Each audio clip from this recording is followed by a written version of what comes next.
Suzi and Kat coming to you from South by Southwest in Austin, Texas. It's day 4 and it's been another full day, Kat. It always is, isn't it? It always is. And lucky we've found good supplies of coffee because you kind of need them for these full days.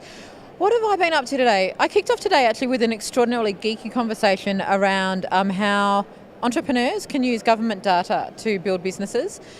That's what I thought I was going to. The session was actually more about what we collectively as an ecosystem need to be doing in the open data space. So I heard from a guy who's running an open data organisation here in the States about, data needs to be made available. It needs to be consistent. When government organisations like Brisbane City Council make their data available, it needs to be provided with a documentation, and it also needs to be reliable, as in we need to know that it's going to be there tomorrow and the next day so people can build on it. So what sort of data would we use as entrepreneurs? It could be all sorts of data. It could be about the location of parks. It could be about the number of cars that travel down a certain road in a day. It could be the number of pedestrians that walk through a mall. It could be population data, like how many people are living in certain places. It could be how many people are building a home or buying a home or moving in and out of suburbs. All of the data that gets collected on a daily basis, basically through different processes that you do. When you pay your car registration, that's a piece of data. When you pay a parking fine, that's a piece of data. When you pay your parking meter, that's another piece of data. So all of that data exists and government organisations are collecting it all the time. The push with the open data movement is to make that data available so that the private sector can build apps that are useful on top of it. It was reassuring because, the entrepreneurs always want the data faster than we can get it to them. It was reassuring to hear that those conversations are exactly the same here at a global scale. And in fact, from a Queensland perspective and from an Australia perspective, we're at least keeping up, and in some cases we're actually ahead of the game. So it was a good way to start the day. Great, very geeky. Very geeky. Well, I started totally different with one of the things I love about South by Southwest is that you'll see the greatest thought leaders in all areas of business and innovation, but then you'll see rock stars and then you'll see actors. And this morning I was in a session with Julia Louis Dreyfus, who many of you will know as the star of Seinfeld and the New Adventures of Old Christine. She's in a show called Veep, which is about being a vice president. It's hilarious. I just caught up on the episodes on the plane on the way over here. So she was there with some of her cast members, and I love to meet people who I admire, no matter what their expertise is or what their industry is. Just people who are at the top of their game for me are such an inspiration. And she was beautiful for one, but funny, poignant, did a lot of Q&A with the audience, which was really, really good. I know you came in for the last bit of that. I did come in for the last part, and I agree wholeheartedly. She's stunning, she's gorgeous, so funny, and so actually her funniness comes from her smarts, just clever with a really good handle on the world.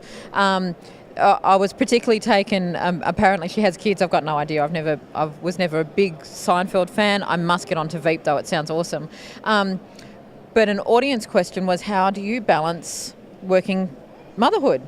And she just laughed and she said, oh, I'm not sure I do. She said, but my tip is let go of the fact that you're going to be excellent at anything that you do. You just let it go and then you do the best you can and then you trust that everything will be okay in the end. And I say that a lot as well, but it's hard to remember. So it was a gorgeous piece of advice from a ridiculously successful woman who still is just as real. She has exactly the same challenges as we do in terms of being a woman and being a mum. So that was star spotting this morning. I know. And then what else did you see today? The conversation today with Ries. So Eric Ries, author of The Lean Startup, his session was titled What I've Learned Since 2011, which was when the book was launched. It was really interesting because the book, which has now become an absolute phenomenon and actually has become almost the Bible if you're an entrepreneur on how to do startups, it all came out of a blog post. So it's another reminder that some of the things that we've all latched onto are actually accidents. He's now doing a lot of work with organisations on how to make them more entrepreneurial and therefore more innovative.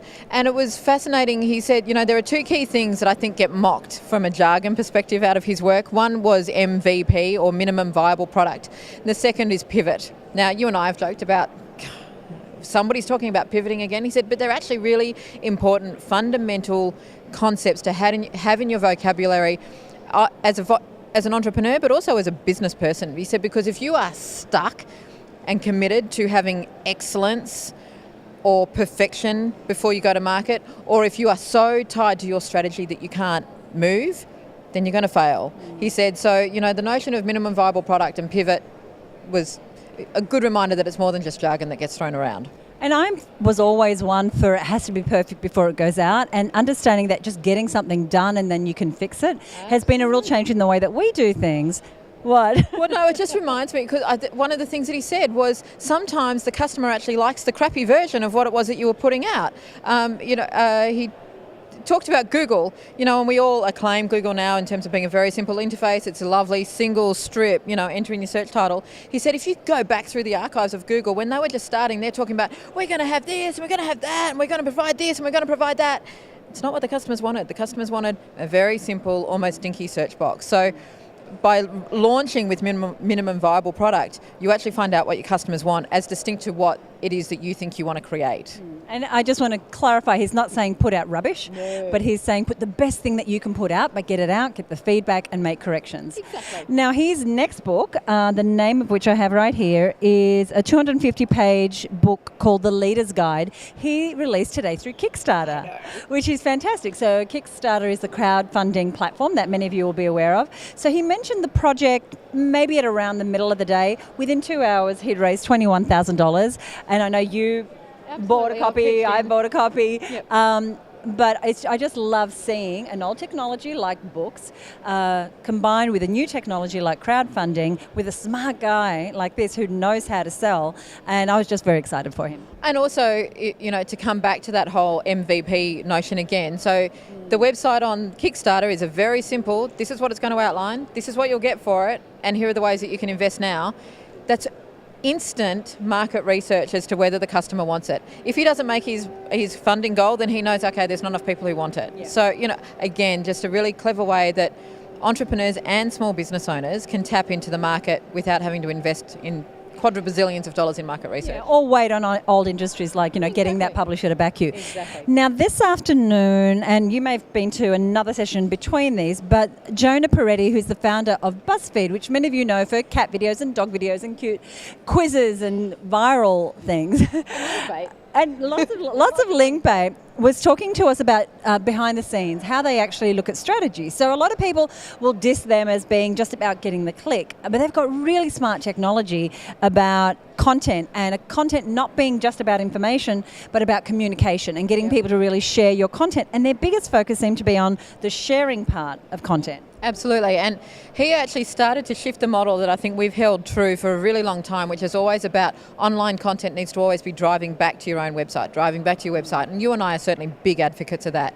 Because of the scale that BuzzFeed have reached now, he's actually saying we don't care how people get the information, just as long as they get the information. Now, they've got different scales, so I'm not necessarily sure that this is advice for our viewers or our listeners, but it's interesting to see that the model is beginning to shift. Just get the information out there. Yeah. One of the things he talked about was online action, which is the likes, shares versus real world action. And the examples he gave was they did a couple of these kind of health challenges.